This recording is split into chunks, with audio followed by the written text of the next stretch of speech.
오늘 함께 나눌 말씀은 사무엘상 14장 43절부터 46절까지의 말씀입니다. 거룩하신 하나님의 말씀을 제가 봉독하겠습니다.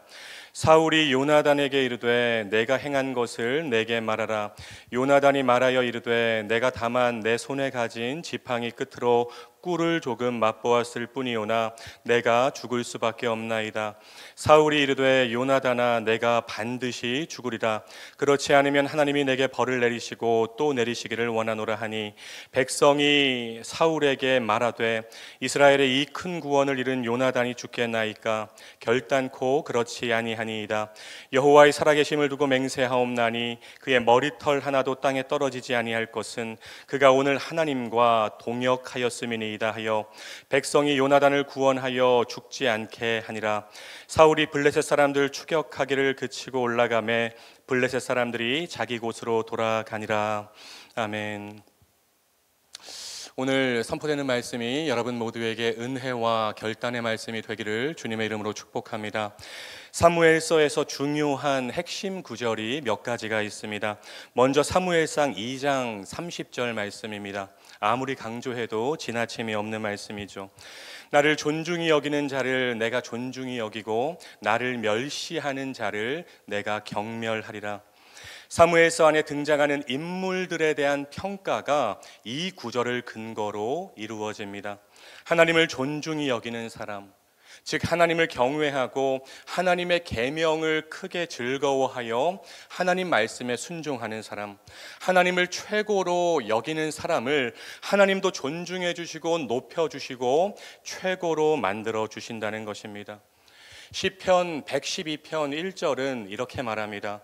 여호와를 경외하며 그의 계명을 크게 즐거워하는 자는 복이 있도다.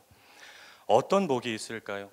그의 후손이 땅에서 강성하며 부와 재물이 그의 집에 있으리라. 여러분이 하나님의 말씀을 즐거워하고 그 말씀에 순종하면, 다시 말해서 하나님을 존중히 여기면 여러분의 자녀 손주들의 삶이 이리 치이고 저리 치이고 점점 초라해지는 삶이 아니라 강성함의 축복을 누리는 삶이 될 수 있다는 것입니다. 빈 포대처럼 쓰러지고 넘어지고 날아가는 삶이 아니라 굳건하게 서는 강성함의 인생이 될 수 있다는 것입니다. 바라기는 사무엘상 2장 30절 말씀이 여러분의 삶으로 살아내는 말씀이 되시기를 주님의 이름으로 축복합니다. 이어서 또 하나의 핵심 구절이 바로 사무엘상 14장 6절 말씀입니다. 이 할례받지 않은 자들에게로 건너가자. 그 다음이 중요해요. 여호와의 구원은 사람이 많고 적음에 달리지 아니하였느니라. 누가 한 말일까요? 사울의 아들 요나단이 자신의 무기를 든 소년에게 한 말입니다. 여러분, 당시 이스라엘 군대의 사기는 완전히 땅에 떨어져 있었어요. 블레셋과 비교해서 무엇 하나 앞서는 것이 없었습니다. 이런 상황에서 요나단이 자신의 무기를 든 소년과 블레셋 진영으로 넘어간 것입니다. 어찌 보면 매우 위험하고 무모한 행동처럼 보이죠. 그런데 여러분, 중요한 것은 요나단의 마음에 한 가지 확신이 있었다는 것입니다. 하나님의 능력은 무한하다. 하나님이 블레셋을 우리 손에 붙이시면 두 사람이라도 승리할 수 있다. 여호와의 구원은 사람의 숫자와 무관하다. 이런 믿음이 요나단에게 있었어요. 요나단의 믿음대로 하나님이 직접 이 전투에 개입하셨고 두 사람으로 인해서 상황은 반전되고 역전됩니다. 13장 7절에서는 이스라엘이 두려워 떨었지만 이제는 블레셋 사람들이 두려워 떠는 상황이 된 것입니다. 하나님이 블레셋 진영에 큰 떨림을 주셨고 서로가 서로를 찌르고 죽이는 대혼란이 블레셋 진영 안에서 벌어지게 됩니다. 반전과 역전의 시작, 이 모든 일이 요나단의 믿음에서부터 시작된 것입니다. 그런데 동시에 본문에는 요나단의 믿음과 유능함과는 반대로 무능하고 주저하고 믿음 없고 판단력조차 흐려진 사울의 모습이 부각되고 있습니다. 오늘 본문을 한마디로 요약하면 무능한 왕과 유능한 세자라고 말할 수 있을 것 같아요. 상황을 뒤늦게 보고받은 사울이 갑자기 여호와의 법궤를 찾습니다. 제사장을 통해서 하나님의 뜻을 묻겠다는 것이죠. 여러분 한번 생각해 보세요. 지금 아들은 소년 한 명과 함께 목숨을 걸고 적진에서 싸우고 있는데, 돌아가는 상황을 보면 하나님의 뜻을 얼른 알 수 있는데, 하나님께서 이미 전쟁을 시작하셨는데 이스라엘의 왕이 주저하고 있는 것입니다. 그러다 결국은 제사장을 통해 진행하던 예식을 중간에 멈추고 전쟁에 뛰어들게 되죠. 여러분, 이것도 문제였어요. 전에는 제사장 없이 자기가 제물을 드리더니 이번에는 이미 시작된 예식을 중간에 멈추게 합니다. 영적인 판단력이 완전히 흐려진 모습이죠. 이게 끝이 아니었어요. 사울은 전쟁에 임하는 군사들에게 엉뚱하고 황당한 명령을 내립니다. 저녁 때까지 금식하라는 명령이었어요. 전시 상황에서는 도저히 할 수 없는 명령입니다. 가뜩이나 에너지가 필요한 병사들에게 먹을 것을 주기는커녕 양식을 주기는커녕 금식을 명령하고 어기는 자는 저주를 받고 죽게 될 것이라고 선포한 것입니다. 마치 잘못된 맹세를 해서 무남동녀 딸을 번제로 바쳤던 입다와 비슷한 모습을, 비슷한 맹세를 지금 하고 있는 것입니다. 사울이 이런 말도 안 되는 명령을 내린 이유가 뭘까요? 24절에 답이 나와 있죠. 내가 내 원수에게 보복하는 때까지.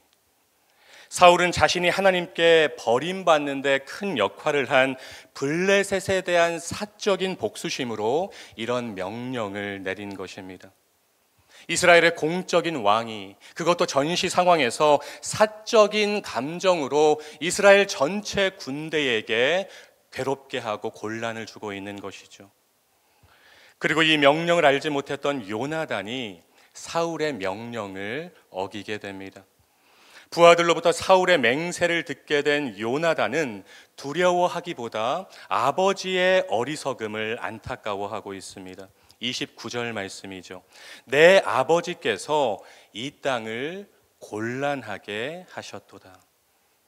여기서 곤란하게 하다가 히브리어로 아카르라는 단어인데요. 주목할 것은 이 단어가 여호수아서에서 나온 적이 있다는 것입니다. 여호수아서에서 아간이라는 사람이 하나님의 명령을 어겨서 이스라엘이 아이성 전투에서 패배를 하게 되죠. 아간은 이스라엘에게 곤란을 가져다 준 사람이었습니다.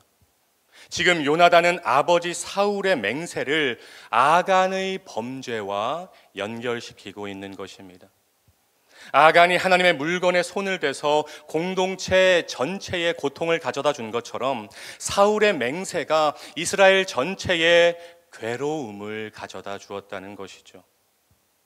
왕이 백성들의 힘이 되기는커녕 짐이 되고 있는 상황입니다. 사울은 제비를 뽑아서 명령을 어긴 자를 색출하자고 말하면서 마치 여호수아처럼 행동하고 있지만 실상은 공동체를 곤란하게 하고 괴롭게 하는 제2의 아간이 되었던 것입니다.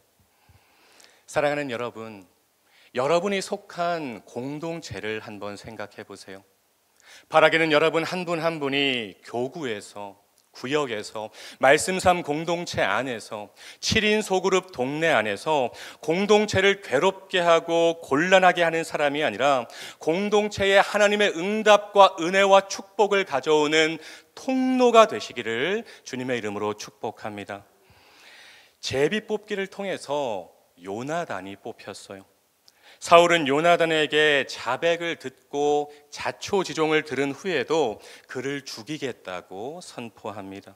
사울이 이르되 요나단아 내가 반드시 죽으리라. 하나님의 사람이 엉뚱한 맹세 때문에 죽을 위기에 처한 것이죠. 바로 그때 백성들이 요나단의 변호인단이 되어줍니다. 사울의 어리석은 맹세와는 너무나도 상반되는 정당한 맹세를 백성들이 하고 있는 것이죠. 45절 말씀입니다. 이스라엘의 큰 구원을 이룬 요나단이 죽겠나이까? 결단코 그렇지 아니하니이다. 여호와의 살아계심을 두고 맹세하옵나니 그의 머리털 하나도 땅에 떨어지지 아니할 것은 그가 오늘 하나님과 동역하였음이니이다. 아멘. 백성들의 논리는 간단했어요. 요나단이 하나님께 죄를 범했다면 어떻게 하나님께서 그를 통해서 일하실 수 있겠는가? 요나단이 죄인이라면 어떻게 그가 구원의 도구로 사용될 수 있겠는가? 굉장히 상식적인 접근이죠. 백성들이 왕보다 나은 모습을 보여주고 있습니다. 오히려 사울은 요나단에게 상을 줘야 했습니다. 여러분, 사무엘서 안에서 사울은 계속해서 감독의 사인을 놓치는 배우와 같은 모습을 보여주고 있어요.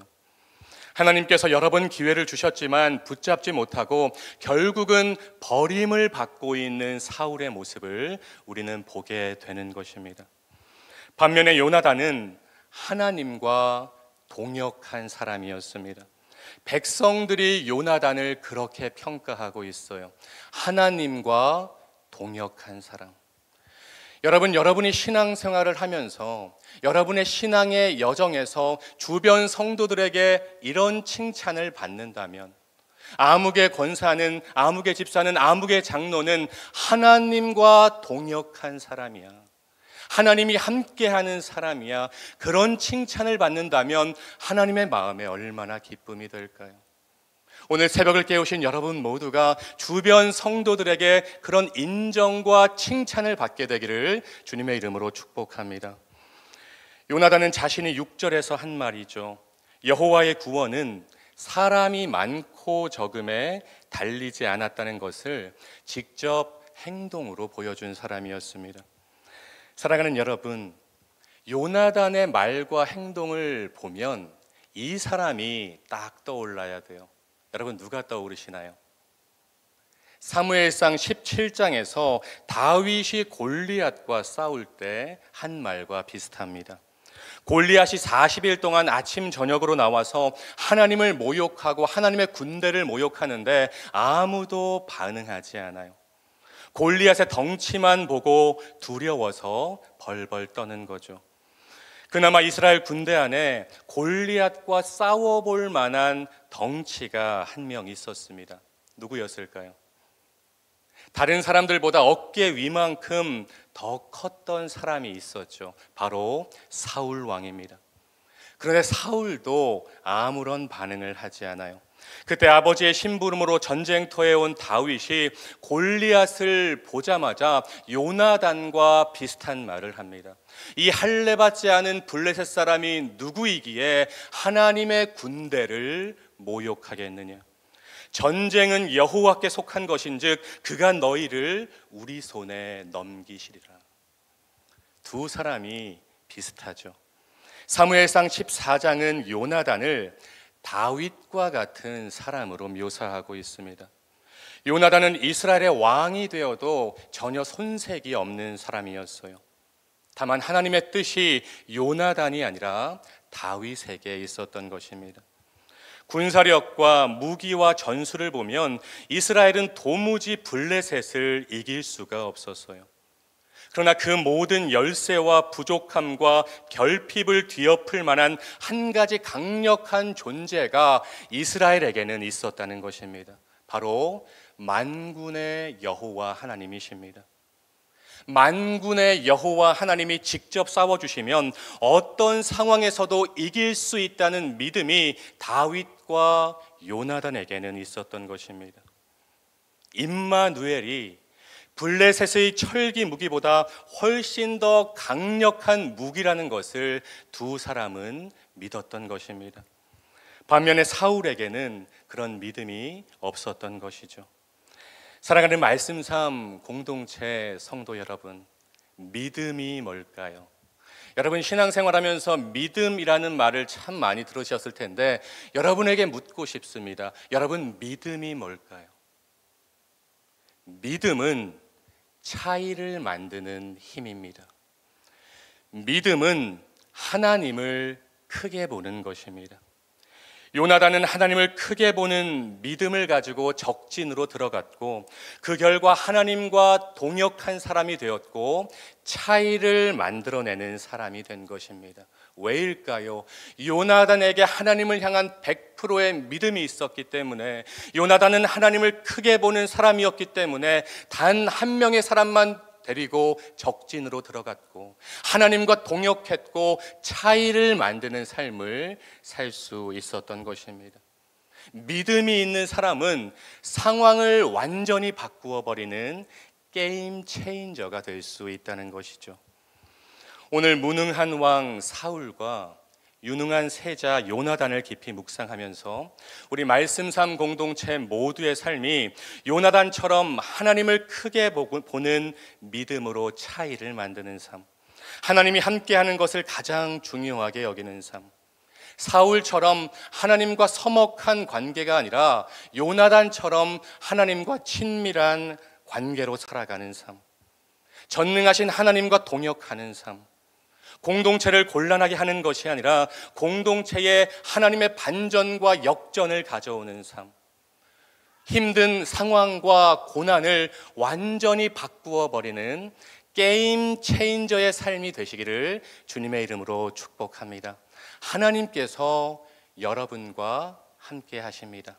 네 글자 임마누엘이 여러분 삶의 가장 강력한 무기가 된다는 것을 믿고 고백하고 선포하며 살아가는 저와 여러분, 우리 말씀 삶 공동체 모두가 되시기를 주님의 이름으로 축원드립니다.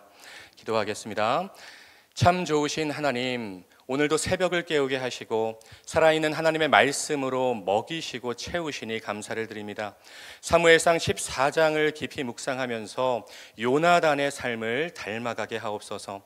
하나님을 크게 보는 믿음으로 차이를 만드는 삶을 살게 하시고 내가 속한 공동체에 하나님의 은혜와 응답과 반전을 가져오는 통로가 되게 하옵소서. 사울처럼 하나님과 서먹한 관계가 아닌 하나님과 친밀한 관계를 유지하며 하나님을 존중히 여기는 삶을 살게 하옵소서. 예수님의 이름으로 간절히 기도드립니다. 아멘. 계속해서 다음과 같은 기도 제목으로 함께 기도하겠습니다. 지금 들은 말씀이 내 삶으로 이어지게 하옵소서. 동네 세매주 성경 말씀 묵상과 7인 소그룹을 통해 하나님이 예비하신 은혜를 경험하는 말씀 삶 공동체가 되게 하옵소서. 2024년 또 다른 희년 3년의 복이 교구마다 부서마다 가정마다 풍성하게 경험되게 하옵소서. 동소원을 통해 하나님이 예비하신 일꾼들이 많이 세워지게 하옵소서. 다바르 학교를 통해 다음 세대가 부흥되고 동안 클럽을 통해 모든 시니어분들이 평안하고 행복하게 하옵소서.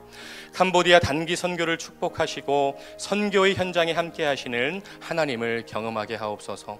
담임 목사님의 모든 사역 가운데 함께 하셔서 사역의 지경이 점점 넓어지게 하옵소서. 육체의 질병과 마음의 질병으로 고통받는 지체들을 주님 권능의 손으로 어루만져 주옵소서. 공동 기도문의 기도 제목과 여러분 각자의 기도 제목으로 기도하신 후에 삶의 자리로 나아가시겠습니다. 함께 기도하겠습니다. 사랑과 은혜가 풍성하신 하나님 감사합니다. 하나님 오늘도 새벽을 깨우게 하여 주시고 살아있는 하나님의 말씀, 운동력 있는 하나님의 말씀, 활력 있는 하나님의 말씀으로 채우시고 먹이시니 참으로 감사합니다. 하나님 오늘 선포된 말씀 한 귀로 듣고 한 귀로 흘려버리는 말씀이 되지 않게 하여 주시고 하나님 우리의 삶에 적용하고 실천하는 레마의 말씀이 될 수 있도록 주님 아버지 인도하여 주시옵소서. 하나님 우리의 삶이 하나님을 존중히 여기는 삶이 되길 원합니다. 하나님을 존중히 여기는 삶의 가장 좋은 방법은 하나님의 말씀을 경청하고 하나님의 말씀을 준행하고 순종하는 삶임을 믿사오니 하나님 우리 말씀 삶 공동체 모든 성도님들 하나님의 말씀에 가까이 하게 하여 주시고 날마다 하나님의 말씀을 묵상하며 하나님의 말씀을 순종하는 자리에 서 있는 우리 모두가 될 수 있도록 주님 아버지 인도하여 주시옵소서.